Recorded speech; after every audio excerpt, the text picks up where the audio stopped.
तेव्हा ही जी भक्ती आहे, या भक्तीमध्ये विज्ञान असं आहे की भक्ती हा एकाग्रतेचा व्यायाम आहे. आणि तो भक्तीचा व्यायाम जर आपण घेतला तर आपल्या संयम वाढतो. इथे जेवढे लोक बसलेले आहेत त्यांना कुणाला नको आहे संयम, त्याने हातवरती करा. एक पण भेटणार नाही. ज्यांच्याकडे संयम नाही ना ते उतावळी असतात. तो डॉक्टर असू दे, शास्त्रज्ञ असू दे, वकील असू दे, इंजिनियर असू दे. जीवन जगण्यासाठी उत्कृष्ट पद्धतीचं जीवन, ज्याला समतोल जीवन जगायचं आहे, त्याला संयम आवश्यक आहे. आणि तो कुठल्याच वाण्याच्या दुकानामध्ये भेटत नाही. तो अंतःकरणात तयार होत असतो. आपल्यामध्ये समयसूचकता आवश्यक आहे. आपल्यामध्ये प्रगल्भतेची आवश्यकता आहे.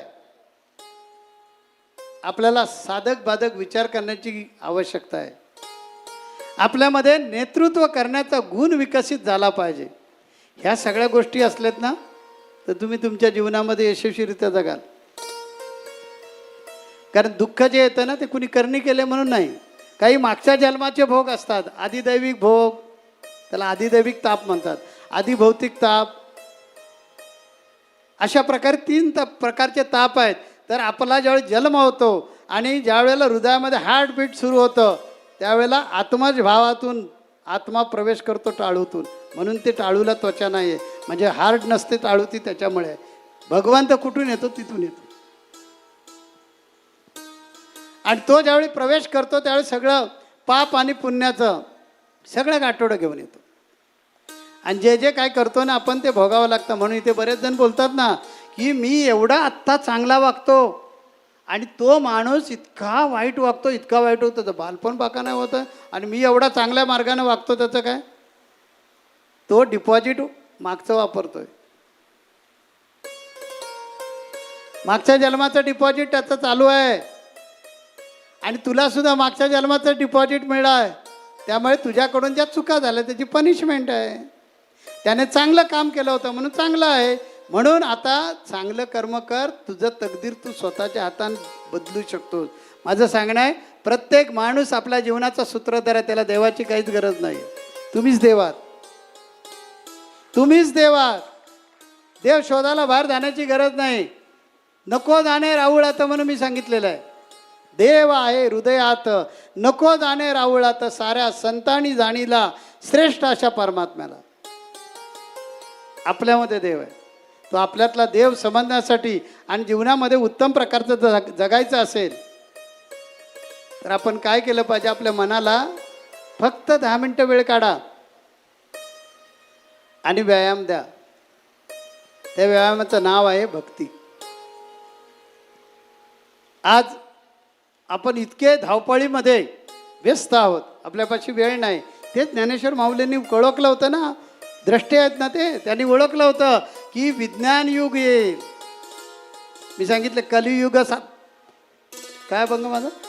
कलियुग संपत आलं, पाप हे अति झालं, काळ हा झाला आहे क्रूर. रे मानवा आता तरी जागा तू हो ना.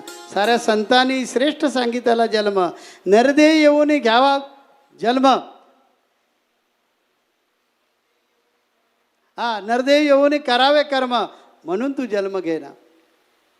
तर या अभंगामध्ये मी सांगितलं की आपण सगळा खेळ चालवला आहे आणि विज्ञानाचं भूत आपल्या मानगोटीवर बसलं आहे. ए बाबा मी बिजी 24/7 बिजी. या बिजीमुळे काय झालं आहे की आपल्यामध्ये जी नीतिमूल्य आहेत ती संपत चालली. ती नीतिमूल्य वाढवा. ज्ञानेश्वर माऊलीने आपल्याला हेच सांगितलं आहे, हरिमुखे म्हणा. नुसतं तोंडातून एक नामस्मरण करा. देवाची आद्वारी उभा क्षणभर. अच्छा कलियुगामध्ये 21व्या शतकामध्ये मी सांगितलंय फक्त दिवसातून 10 मिनिटं वेळ काढा.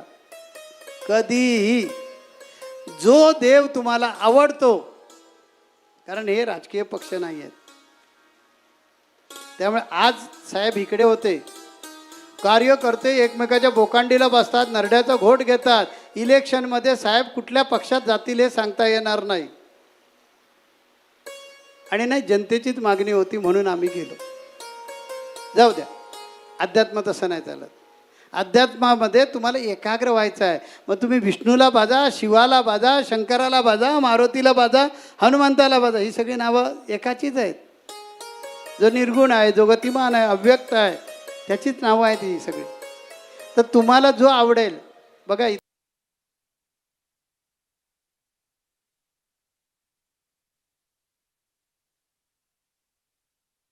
क्वालिटी वेगळी आहे, रंग वेगळा आहे, बटनांची स्टाईल वेगळी आहे, खिशाची स्टाईल वेगळी आहे.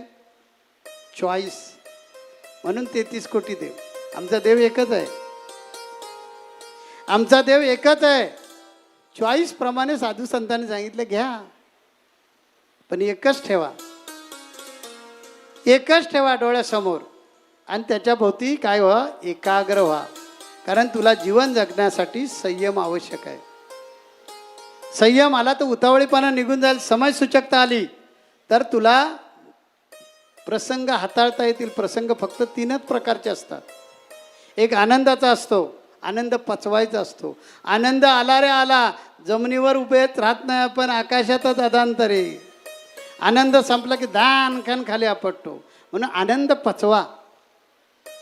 दुःख झेला, कारण थांबणार नाही ते. दुःख आपल्या चुकांमुळे झालेलं आहे, त्यामुळे ते झेला. आणि आनंदाने दुःख असतो त्यावेळेस स्थितप्रज्ञ राहा. तेव्हा ही भक्ती त्याच्यासाठी करा, म्हणजे तुमचा संयम वाढेल, समयसूचकता वाढेल, प्रगल्भता वाढेल, साधक बाधक विचार करण्याची क्षमता वाढेल, दूरदृष्टी वाढेल, निर्णय चांगले घेता येतील. आता काही जण इथे बसलेले म्हणतील ज्ञानेश्वर माऊलींच्या नावावर तिकीट का फाडलं ते सांगा. मी माऊलीच्या नावावर तिकीट नाही फाडलं. मी त्यांचा चरणरज आहे, त्यांचा अभंग आहे, माझेनी अनुसंधान विन. म्हणजे सोप्या भाषेत सांगतो, ज्ञानेश्वर माऊली म्हणतात माझ्याशी जर एकाग्र झाला नाही, ज्ञानेश्वरी चालू आहे आणि तू इकडे तिकडे फिरतोयस, कशाला आलाय ज्ञानेश्वरीला? हरिनाम सप्ताहाला आलाय, तुझं लक्ष नाही आहे तिकडे, कृषी प्रदर्शनामध्ये आहेस, आलायस तर हरिनाम सप्ताहाला.